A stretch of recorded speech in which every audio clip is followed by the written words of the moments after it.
Good morning, everyone. I'm in Oconee County, South Carolina. I am underneath my carport. This is my backup water tank. So on occasion, I will, once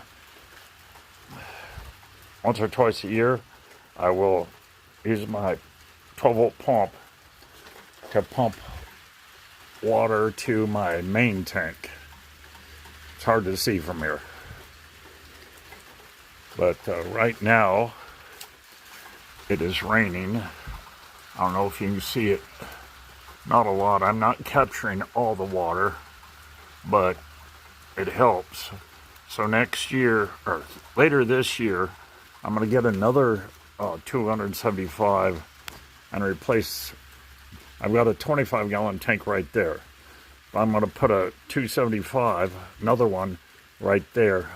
So that's future plans this year.